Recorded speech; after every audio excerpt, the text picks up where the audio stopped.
8월 31일 월요일 새벽 기도회를 주기도문으로 시작하겠습니다. 하늘에 계신 우리 아버지, 아버지의 이름을 거룩하게 하시며 아버지의 나라가 오게 하시며 아버지의 뜻이 하늘에서와 같이 땅에서도 이루어지게 하소서. 오늘 우리에게 일용할 양식을 주시고 우리가 우리에게 잘못한 사람을 용서하여 준 것 같이 우리 죄를 용서하여 주시고 우리를 시험에 빠지지 않게 하시고 악에서 구하소서. 나라와 권능과 영광이 영원히 아버지의 것입니다. 아멘. 찬송가 69장 온 천하 만물 우러러 함께 찬양합니다.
오늘 하나님께서 우리 화평 공동체에 주신 말씀은 시편 117편 1절부터 2절까지의 말씀입니다. 시편 117편 1절부터 2절까지의 말씀입니다. 제가 봉독해 올립니다. 너희 모든 나라들아 여호와를 찬양하며 너희 모든 백성들아 그를 찬송할지어다. 우리에게 향하신 여호와의 인자하심이 크시고 여호와의 진실하심이 영원함이로다. 할렐루야. 총신대학교 학부 때 시편이라는 수업을 들었습니다. 지금은 은퇴하신 노 교수님의 수업이었는데 소녀 같으신 감성이 있으신 교수님이었습니다. 그 수업은 이렇게 진행되었습니다. 매 수업 시간 전에 시편으로 된 찬양을 한두 곡 찬양을 부르고 학생들이 시편을 돌아가며 나와서 한 편씩 암송을 하고 나서 시편을 교수님이 해석해 주는 수업이었습니다. 그 수업은 3, 4학년이 듣는 전공 수업이었는데 20살 이제 갓 입학한 1학년 학생이 뭣도 모르고 3, 4학년이 듣는 전공 수업에 들어가 그 수업을 듣자니 매 시간 시편도 암송해야 하고 어려운 히브리어 주에도 해야 하고 참 따라가기가 버겁던 기억이 납니다. 그런데도 그 시간이 참 좋았던 것으로 기억되는 것은 그 교수님이 시편 한 편 한 편을 암송하면서 눈을 감고 묵상하며 그 시의 여운을 즐기던 모습 때문이었습니다. 은퇴를 얼마 남기지 않은 노 교수님의 여유랄까, 시와 찬양을 즐기던 모습이 참 아름답고 멋지게 느껴졌습니다. 오늘 우리가 함께 읽은 본문이 바로 제가 암송을 했던 시 중에 하나였습니다. 저는 시편 중에서 가장 짧은 시편을 외우게 되어서 너무 감사했습니다. 그래서 기분이 좋아서 후딱 외우고 들어갔는데 이 시편을 두고 교수님이 하신 말씀이 기억이 납니다.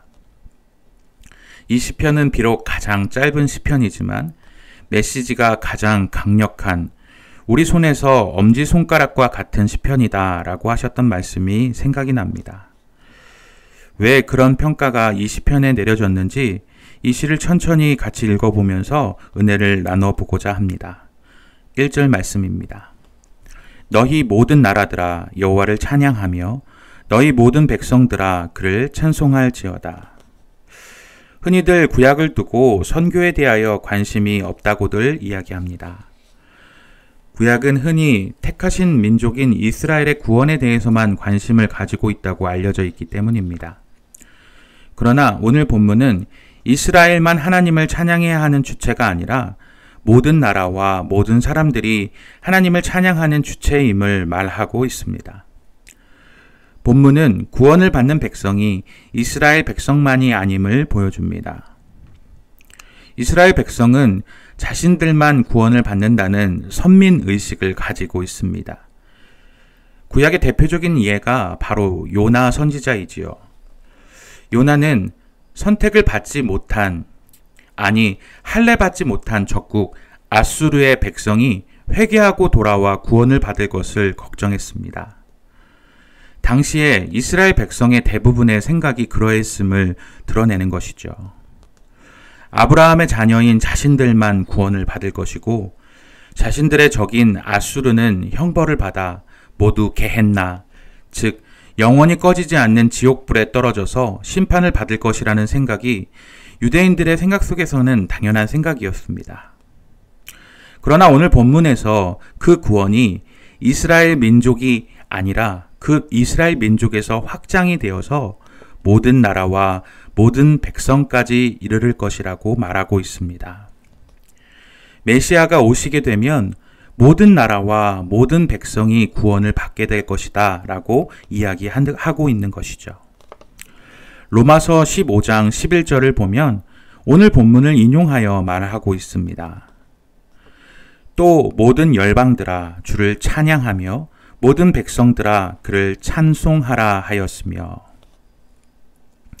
이방 사람들이 예수님으로 말미암아 하나님의 공동체인 교회로 들어와 그리스도로 인해 하나가 되고 하나님을 찬양하게 될 것이다 라는 로마서의 말씀은 시편 117편의 찬양이 예수님으로 인해 성취가 되었음을 보여주고 있는 본문입니다.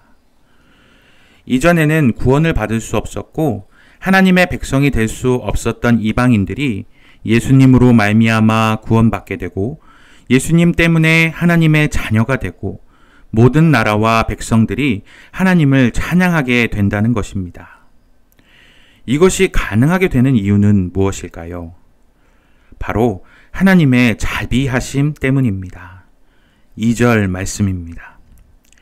우리에게 향하신 여호와의 인자하심이 크시고 여호와의 진실하심이 영원함이로다. 할렐루야. 여기서 자비, 인자라는 단어가 헤세드입니다. 우리 3층에 새로 생긴 예배실의 이름이 헤세드 채플인데요. 바로 여기서 따온 단어입니다. 이 자비와 인자의 특징은 무엇이냐면 값 없이 주어진다는 것입니다. 내가 아무런 노력 없이 거저 주어진다는 것입니다. 또 진실하시다라는 단어는 에메트라는 단어를 사용하고 있는데 여기서 이 에메트라는 단어는 지지하다, 버티다, 변하지 않는다라는 뜻을 가지고 있습니다. 영원히 변하지 않는 분이라는 뜻을 가지고 있는 것이죠. 이 하나님의 속성을 풀이하자면 하나님은 영원히 변하지 않는 분이다라고 시인은 하나님을 묘사하고 있는 것입니다. 이 하나님의 특징을 풀어서 설명하자면 하나님은 값없이 우리를 사랑하고 계시고 그 사랑은 영원히 변하지 않으시니 그분을 나와 함께 찬양하자고 시인은 권유하고 있는 것입니다. 그 찬양은 나와 같은 이스라엘 사람만이 하는 것이 아니라 온 나라와 온 백성, 곧 열방이 하게 될 찬양이다 라고 말하고 있는 것입니다. 어떻습니까? 이 찬양의 길이는 작지만 찬양의 깊이가 얼마나 깊다는 것이 느껴지십니까? 구약을 넘어 신약을 넘나드는 구원과 메시아가 오심으로 인해 회복될 하나님의 나라를 소망하는 시인의 마음을 오늘 이 새벽 같이 공감하고 같이 찬양하셨으면 합니다. 이 시간 같이 찬양하셨으면 하는데요. 각자의 자리에서 이 찬양을 부르시면 어떨까요? 큰 목소리가 아니어도 좋습니다. 만약 출근길 운전하는 차량이시라면 저를 따라 힘있게 주님을 찬양하셔도 좋고 버스나 지하철 안에서 출근길이시라면 조용히 흥얼거리시고 허밍하셔도 좋습니다. 아침에 설거지를 하고 계시거나 청소를 하고 계시다면 저를 따라서 같이 찬양을 하셔도 좋을 것 같습니다. 하지만 한 마음으로 주님의 나라를 소망하며 주님의 그 높고 위대하시고 변하지 않는 그 사랑을 찬양하셨으면 좋겠습니다. 이 시편 117편 시편 저자의 마음으로 같이 저와 함께 주님을 찬양하며 나아갑시다. 우리에게 향하신 여호와의 인자하심이 크고 크도다 크시도다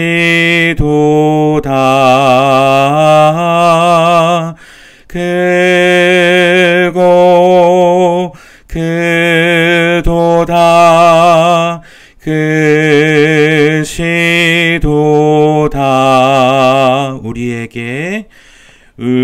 우리에게 향하신 여호와의 인자하심이 크고 크도다 크시도다 크고 크도다 크시도다. 아멘. 소원이 하나 있다면 그 하나님을 우리만 아는 것이 아니라 우리의 이웃과 주님을 모르는 모든 나라와 모든 민족에게 전하는 것, 선교적 사명을 감당하는 우리 화평교회가 되는 것입니다.